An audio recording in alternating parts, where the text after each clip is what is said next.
আওয়ামী লীগ আগামী সংসদ নির্বাচনে থাকতে পারবে না এটা ধরে নিয়েই দেশের বর্তমান যে রাজনৈতিক দলগুলো আছে তারা তাদের নির্বাচনী জোট গঠনের হিসাব নিকাশ করতে শুরু করেছে। তারই একটি প্রমাণ পাওয়া যায়। আমরা দেখেছি যে ইসলামী শাসনতন্ত্র আন্দোলনের আমিরের সাথে জামায়াতে ইসলামীর বৈঠকের পরেই বিএনপির মহাসচিব মির্জা ফখরুল ইসলাম আলমগীর সেখানে গিয়ে তার সাথে আলোচনা করেছেন এবং তারা ঐক্যমতেও পৌঁছেছেন। যখন জামায়াতের আমির ইসলামী শাসনতন্ত্র আন্দোলনের আমিরের সাথে গিয়ে বৈঠক করেন তখন অনেকেই সমালোচনাও করেছিলেন এবং আবার ইসলামী দলগুলোর মধ্যে অনেকে বলছেন যে জামায়াত ইসলামী কোনো ইসলামিক দল নয়, কাজেই তাদের সাথে ঐক্য হতে পারে না, ইত্যাদি ইত্যাদি কথা আমরা শুনেছি, যেটা সচরাচর আমরা শুনি আমাদের দেশের রাজনীতিতে হয়ে থাকে। সেই নির্বাচনকে সামনে রেখে জামাত কি করেছে, বিভিন্ন জায়গায় গিয়ে বর্ষি ফেলছে যদি বর্ষিতে লেগে যায়। আর সেই বর্ষির বিপরীতে বিএনপি কি করছে, জাল ফেলে তাদেরকে আটকে দিচ্ছে। কি জাল ফেলছে? বিএনপি বলছে বিএনপি যদি ক্ষমতায় যায় তাহলে বিএনপি একটি জাতীয় সরকার গঠন করবে এবং সেই জাতীয় সরকারে অংশগ্রহণের তারা সকল মত পথকেই আমন্ত্রণ জানাবে। আমরা একটু দেখি সেই নির্বাচনকে, যেহেতু আওয়ামী লীগ ধরে নেওয়া হচ্ছে এখন পর্যন্ত যে নির্বাচনে আসবে না বা আসতে পারবে না। শেখ হাসিনার প্রথম গঠন অভ্যুত্থানের ছাত্রনেতাদের সঙ্গে বিএনপির প্রকাশ্য বিরোধ ও জামায়াতের বন্ধুভাব থাকলেও দুপক্ষই যোগাযোগ রাখছে বলে সংবাদ আছে। এখানে একটা বলা ভালো, ধর্মভিত্তিক দলের জোট এবং অন্যদের সঙ্গে নির্বাচনী সমঝোতার এই প্রচেষ্টা আটকাতে তৎপর বিএনপিও।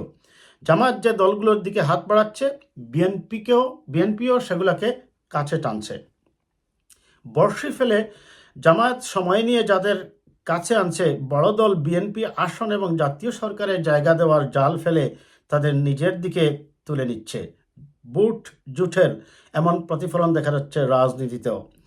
জামায়াত ও চরমোনাই পীরের ইসলামী আন্দোলনের দীর্ঘ আদর্শিক বিরোধ থাকলেও 21 জানুয়ারি দুই দলের প্রধানের দেখা হয় এবং ইসলামী আন্দোলনের আমির সৈয়দ মোহাম্মদ রেজাউল করিমের সঙ্গে বরিশালের চরমোনাই গিয়ে জামায়াত আমির ডাক্তার শফিকুর রহমানের সাক্ষাৎ নতুন আলোচনার জন্ম দেয়।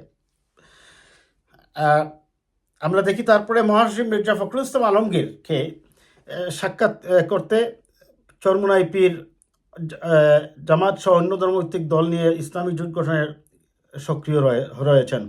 চাঁদাবাজি দখলের জন্য বিএনপি নেতাকর্মীদেরকে অভিযুক্ত করেছেন। বিএনপির শাসনামলের ব্যর্থতার ফিরিস্তি দিয়ে দলটি ক্ষমতায় যেতে মরিয়া বলে প্রকাশ্যে সমালোচনা করতে আমরা শুনেছি আপনার সেই ইসলামী শাসনতন্ত্র আন্দোলনের আমিরকে। তাছাড়াও আরও অনেকগুলো দল আছে, আপনারা জানেন, আমি এগুলো না পড়ে দর্শক আমি বলি। এখন প্রশ্ন হচ্ছে বিশেষ করে আপনার ইসলামী যে দলগুলা, কওমি মাদ্রাসা ভিত্তিক যে দলগুলা, এটার সাথে জামায়াতে ইসলামী তারা অনেকদিন থেকে ট্রাই করতেছে রাজনৈতিক জোট করার জন্য।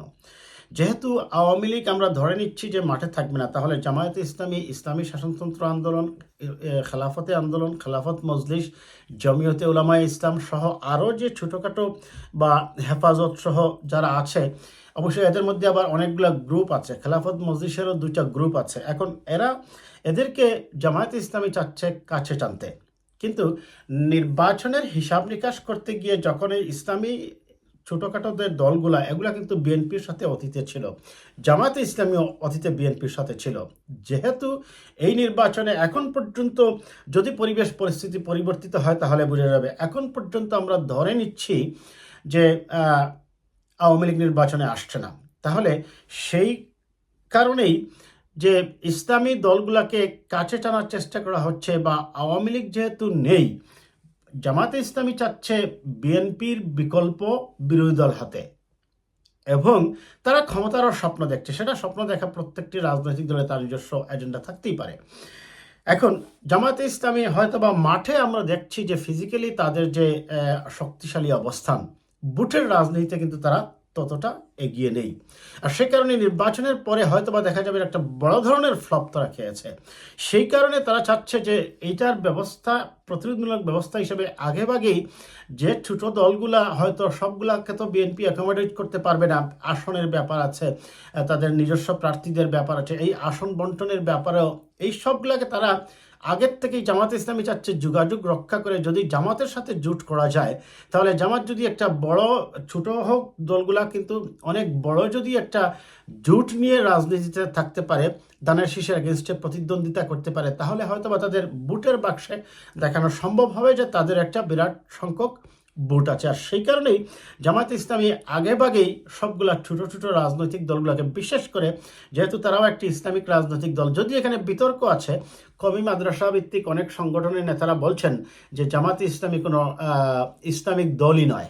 যাই হোক, সে হচ্ছে আরেক বিতর্ক, আমি ওই বিতর্কে যাচ্ছি না। এখন সেই বর্ষি কাটতে বিএনপি যেমন জাল ফেলেছে, আপনাদের একটা উদাহরণ দিই। 12 দলীয় জোট ইতিমধ্যেই বিএনপির দিকে ন্যূনতম সংস্কার করে দ্রুত নির্বাচনের কথা বলছে। এই 12 দলীয় জোটকেও জামাত চেয়েছে তাদের সাথে। জোটের সমন্বয়ক জাতীয় দলের চেয়ারম্যান সৈয়দ এহসানুল হুদাকে কিশোরগঞ্জ 5 আসনে সহায়তায় স্থানীয় নেতাকর্মীকে চিঠি দিয়ে নির্দেশ দিয়েছে বিএনপি।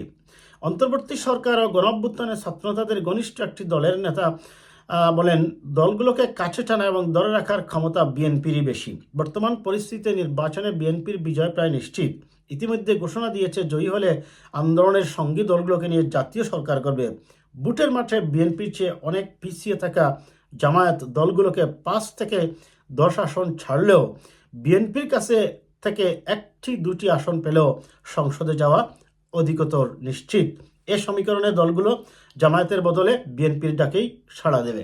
যাই হোক দর্শক, আমি আগে যেটা বলছিলাম যে মানুষ যদি হিসাব নিকাশ করে, খুব স্বাভাবিকভাবে মনে করেন জামায়াতে ইসলামী শাসনতন্ত্র আন্দোলনকে বললো আমরা তোমাদেরকে 20টা দিয়ে দেব বা 15টা দেব, কিন্তু বিএনপি বললো যে আমরা হয়তো মুফতি সাহেবকে, ফজল করিম সাহেবকে একটা দেবো, আর হয়তো আর একটা দেবো, 2টা বা 3টাই দেবো।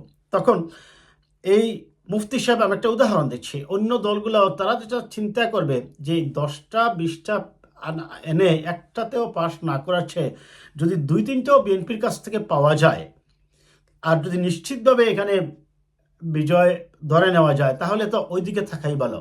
আর সেই কারণে আমি আমার এই ভিডিওটার হেডলাইন দিয়েছি যে জামাতের বর্ষি আর বিএনপির জাল। জামাত বর্ষি ফেলে ছাড়ছে নিতে সেখান থেকে, কিন্তু বিএনপির জাল ফেলে সেখানে আটকে দিচ্ছে, এই ভেবে যে মানুষ যখন বাস্তবতা চিন্তা করবে, তার নির্বাচনে এর বিজয়ের নিশ্চয়তা চাইবে, তখন তারা খুব স্বাভাবিকভাবে এই রাজনৈতিক দলগুলো কিন্তু বিএনপির সাথেই চলে আসবে, যদি তারা 2-3টি আসনও পায়।